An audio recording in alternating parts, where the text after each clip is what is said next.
मुख्यमंत्री सुखविंदर सिंह सुक्खू की अध्यक्षता में सोमवार को शिमला में राज्य सचिवालय में हुई मंत्रिमंडल की बैठक में 3 मुख्य योजनाओं को मंजूरी दी गई। बैठक के बाद योजनाओं की जानकारी देते हुए मुख्यमंत्री सुखविंदर सिंह सुक्खू ने बताया कि नए साल के पहले दिन आयोजित की गई पहली कैबिनेट बैठक में प्रदेश हित के लिए 3 मुख्य योजनाओं को मंजूरी दी गई है, जिसमें दिव्यांग बच्चों की पढ़ाई के लिए एक विस्तृत योजना तैयार की गई है, जिससे ये बच्चे शिक्षा से वंचित न रहें, अपितु शिक्षा के साथ ही उच्चतम शिक्षा की ओर भी सरकार इन्हें सुविधाएं मुहैया करवाएगी। इसके अलावा प्रदेश के ग्रामीण क्षेत्रों में स्वरोजगार को बढ़ावा देने के लिए राजीव गांधी स्वरोजगार योजना के द्वितीय चरण में सौर ऊर्जा योजना को मंजूरी दी गई, जिसमें ग्रामीण क्षेत्रों में युवाओं को अपनी जमीन पर सोलर पावर प्रोजेक्ट लगाने को सरकार मदद करेगी। मुख्यमंत्री ने बताया कि इस योजना से 3 बीघा या अधिक की जमीन पर यदि युवा सोलर पावर प्रोजेक्ट लगाते हैं तो सरकार सिर्फ प्रोजेक्ट लगाने के लिए 10% सिक्योरिटी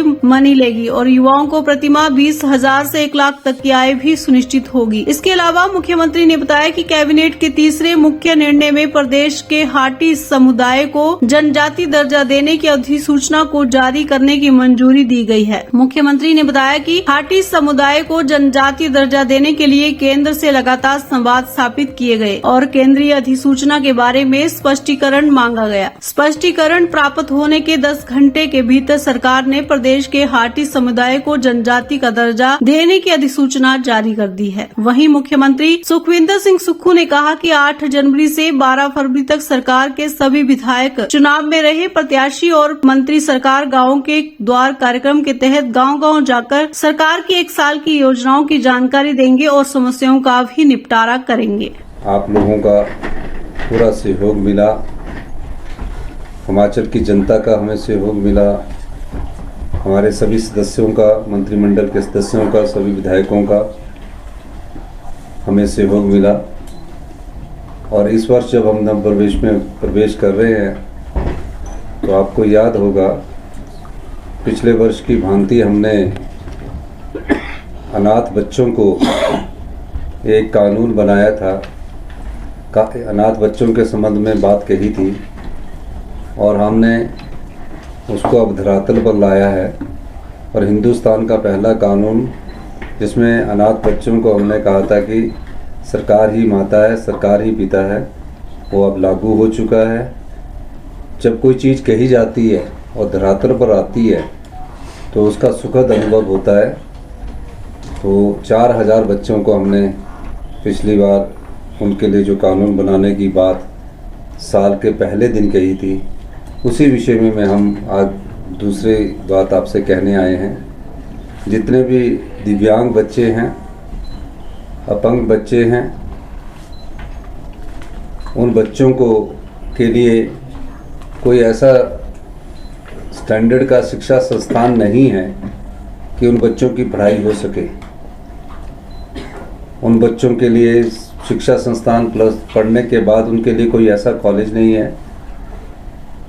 और ये समाज के वो वंचित बच्चे हैं जो शिक्षा तो प्राप्त करना चाहते हैं, चाहे वो अंधा है, बहरा है, गूंगा है या 70% के करीब अपंग हो चुका है। हमारी सरकार ने आज साल के पहले दिन उन बच्चों के लिए एक योजना लाने की हमने एक योजना लाने की योजना सोच रहे हैं, जो आने वाले समय में फैसला लिया है, जो आने वाले समय में आपको उस पर नज़र आएगी, धरातल पर नज़र आएगी। उनके लिए एक बड़ा स्कूल के बच्चों के लिए शिक्षा संस्थान बनाएंगे, उनको पूरे पढ़ने की सुविधा देंगे और आधुनिक सुविधा देंगे। जो लेटेस्ट मॉडल टेक्नोलॉजी है उसके आधार पर ये सुविधा देंगे। फिर उसके बाद वो जब स्कूलिंग कर लेगा तो उसकी कॉलेज की पढ़ाई के लिए उसी संस्थान में इंटीग्रेटेड स्कूल भी और कॉलेज भी हम बनाने का हमने कहा था पहले भी कि हाटी के संदर्भ में हमने उसमें SC के बारे में क्लैरिफिकेशन हमें चाहिए थी। लॉ डिपार्टमेंट ने जब कुछ ऑब्जेक्शंस रेज किए, हमने सितंबर में हाटी के बारे में क्लैरिफिकेशन भारत सरकार को भेजी और समय समय पर मेरी इस मामले में गृह मंत्री जी से भी बातचीत होती रही। मुझे खुशी है जो हाटी समुदाय के लोग हमारे क्षेत्र में रहते हैं, उसमें परसों रात को हमको ये फैसला हमारे पास आया और हमने उस फैसले को विस्तृत पढ़ा और आज जैसे ही तत्काल हमारा ऑफिस खुला, हमारी कैबिनेट ने हाटी समुदाय को एसटी का दर्जा देने की अधिसूचना जारी कर दी है। शेड्यूल ट्राइब की सूचना जारी कर दी है और हमने तो उस समय भी कहा था कि जैसे ही हमें उसकी क्लैरिफिकेशन आएगी हम 24 घंटे के भीतर इस अधिसूचना को लागू कर देंगे। लेकिन अभी तो 24 घंटे हुए ही नहीं है, हमने तो उनको 10 घंटे के भीतर ही लागू कर दिया है। और इस संदर्भ में इस सूचना के बारे में मैं 3 तारीख को नाहन में जाकर लोगों को भी इस बारे में संबोधित करूंगा कि जो हाटी समुदाय काफ़ी समय से इसको मांग कर रहा था, काफ़ी सालों से कांग्रेस की जो पिछली सरकारें थे उन्होंने भी इस केस को आगे बढ़ाया और आज उस समुदाय के जो एसटी का दर्जा देने की बात है उसको भी इस आज साल के पहले दिन हमने उसकी नोटिफिकेशन करके इसे लागू कर दिया है।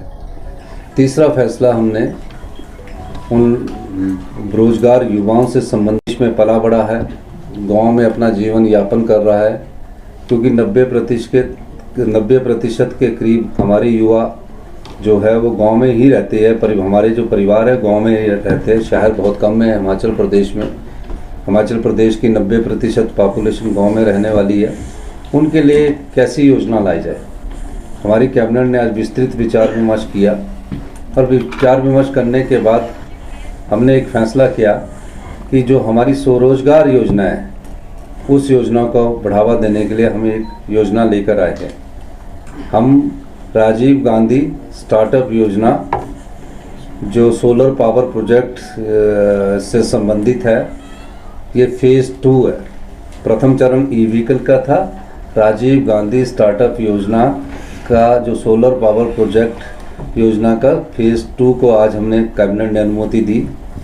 इसमें जिसके पास 3 बीघा जगह होगी उससे सरकार उस युवा से 10% उस पावर प्रोजेक्ट की कॉस्ट की सिक्योरिटी लेगी। जैसे कि 3 बीघा में 40 लाख का पावर प्रोजेक्ट्स बनता, सोलर पावर प्रोजेक्ट लगता है। सोलर पावर प्रोजेक्ट से संबंधित योजना है। अब 40 लाख में अगर मार्जिनल मनी उसकी देखी लगेगी तो 10 लाख लगनी चाहिए अगर वो बैंक से लोन लेता है। हमने उसकी मार्जिनल मनी को सिक्योरिटी के रूप में कन्वर्ट कर दिया और सिर्फ 40 लाख के पावर प्रोजेक्ट में जो 100 किलोवाट का लगता है उसको 4 लाख रुपया सिक्योरिटी जमा करवानी पड़ेगी और सरकार से उसकी जो 3 बीघा जगह है हर महीने उसको 20,000 रुपया सरकार से मिलेगा, यानी कि 1 साल का उसको 2,40,000 रुपया सरकार से मिला करेगा। फैसला ये है कि 8 तारीख से हमारे सभी मंत्रिमंडल के सदस्य हर एक अपने अपने विधानसभा क्षेत्र में जाएंगे। सभी विधायक हमारे अपने विधानसभा क्षेत्र में जाएंगे। 8 जनवरी से लेकर 12 फरवरी तक हमारा एक कार्यक्रम चल रहा है, सरकार जनता के द्वार और गांव के द्वार। हाँ, सरकार ये जो कार्यक्रम है ये जनता के द्वार, सरकार गांव के द्वार। तो सरकार गांव के द्वार का कार्यक्रम हमारा 8 जनवरी से शुरू हो रहा है, जिसमें सभी हमारे विधायक जो है, सभी हमारे पार्टी के जो कंटेस्टेड कैंडिडेट है वो हर एक पंचायत में एक दिन में 2 पंचायतों का दौरा करेंगे और जो हमने 1 साल में जो कार्य किए गए हैं उन कार्यों का उल्लेख करेंगे और जो भविष्य में हम उन योजनाएं आत्मनिर्भर हिमाचल के लिए बना रहे हैं उनके बारे में भी वो चर्चा करेंगे।